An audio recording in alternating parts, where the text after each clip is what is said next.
Hi, this is Michael B. Nelson, and I'm currently on tour with Cory Wong and the Wongnotes, and I'd like to talk to you a little bit about creativity in practicing.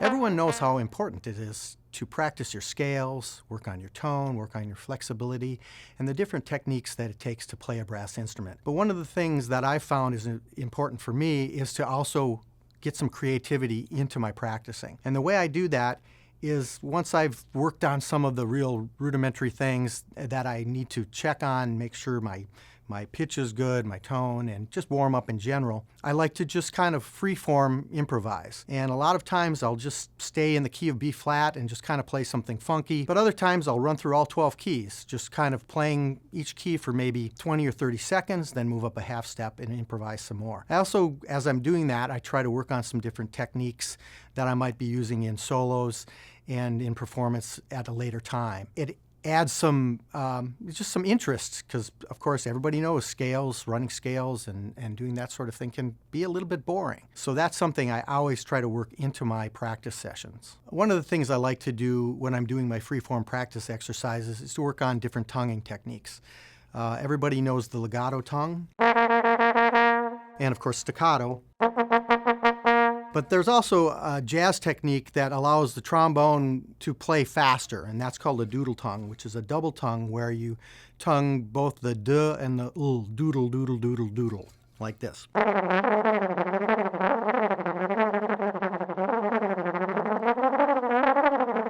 Because trombone is a more difficult instrument to play because it doesn't have any buttons or keys to help with articulation, something like doodle tongue is very helpful.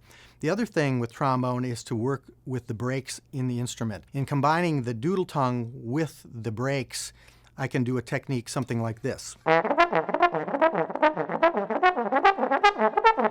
And that technique allows me to be more technically active and to generate more excitement, kind of like the saxes and trumpets are able to do just by whipping their valves and keys around. So that's certainly something I spend a lot of time just messing around with and seeing what happens.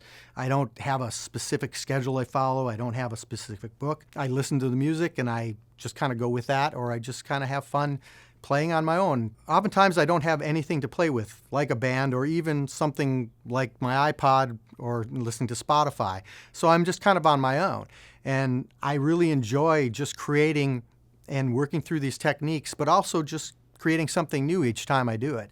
And like I said, running through scales and different techniques and just exploring my instrument. It keeps practicing fresh, and it also moves me forward as a player.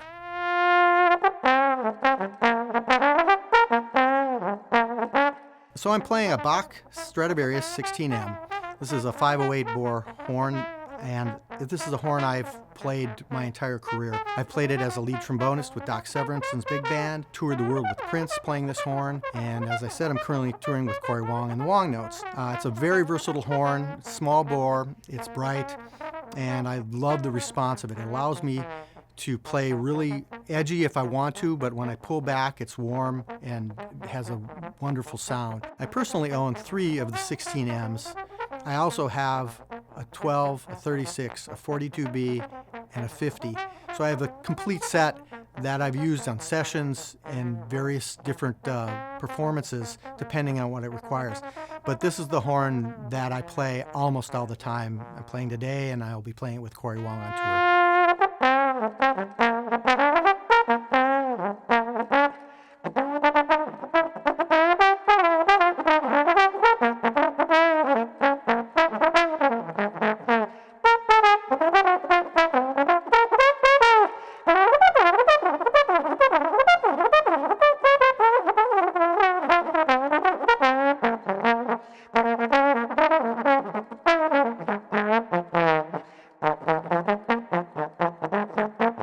Thank you so much for watching. I'm Michael B. Nelson.